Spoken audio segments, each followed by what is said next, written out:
Assalamualaikum warahmatullahi wabarakatuh. Shamaakam jirtu kabajamtootaa fi jaallatamtoota kiyya qaqqaalii guutuu addunyaa keessatti argamtan marti keessan waan haa dhufu baga irra deebiidhaan gara YouTube chaanala keenyaa dhuftan arraan tana barnoota akkaan isin barbaachisu tokko isiniif qabadhee dhufe seera haaraa bara 2025tti bahee appilikeeshina bara haaraa bahee kanatti akka fayyadamtaniif waan haaraa tokko isiniif qabadheetiin dhufee jira. Akkasumas YouTube keenya kana like share subscribe godhuudhaan maatii keenyatti dabalamuu hin dagatinaa isiniin jenna. Akkasumas arra appilikeeshiniin isin barsiisuuf dhufe Wi-Fi arraan tana yeroo tana keessatti jechuudha passwordii nama kadhachuun nama gaafachuun hafee jira jechuudha. Obboleeyyan kiyya appilikeeshina haaraa bahee kanatti akka fayyadamtan isin hima. Wi-Fi naannoo keessan jiru cabsitanii osoo hin kadhanne appicha akka itti fayyadamtan isin agarsiisuuf dhufeetiin jira.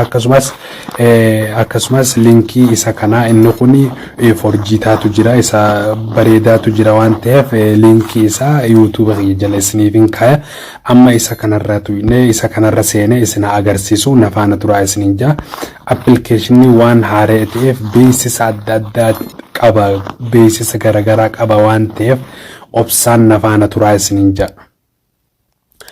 Akkana goone yeroo eegsii tana tuytanii irraa deebuu qabdan yeroo inni isiniif dhufe amma immoo kontiin godhuu qabdan barreeffama kanarra tuquu qabdani erga akkanatti tuytaniif booda Wi-Fi password kan jiru kanarratti gachuqaasuu qabdan.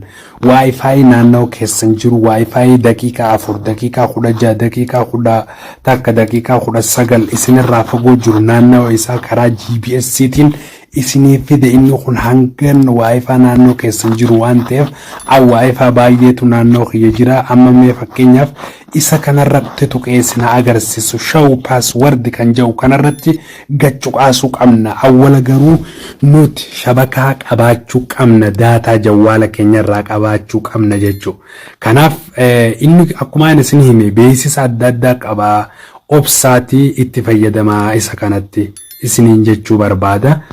Beeksisa kana daqiiqaa asitti isiniif hisaaba. Maaliif appilikeeshina haaraa beeksisa namoota baay'ee namoota miliyoonaatu itti fayyadamaa jira waan ta'eef beeksisa adda addaa gadhiisa. Beeksisa adda addaa inni gadhiisu kana sakandii hisaaba obsaan eeggannee isa kana itti fayyadamuu qabna isiniin jaa.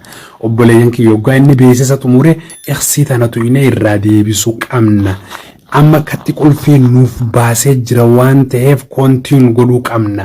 Kontiin eega gooneen booda koppii password kan jiru kana koppii goone akkanatti erga koppii jawwaala keessatti koppii godhanneen booda mataa gubbaa gad harkifne akkana gad harkifne itti naquu qabnaan isiniin jaa. Obboleeyyan kiyya erga akkana gad harkifannee nuuf dhufe Wi-Fi maqaa achitti agarsiisan irra gad cuqaasne yoggaa isin passwordii nu gaafatte koppiin nuti godhannee jiru sun kunoo jala kanatti izee keyboardiin ol bahu asitti nuuf ol baha waan ta'eef kanaaf itti fayyadamaan isiniin jaa.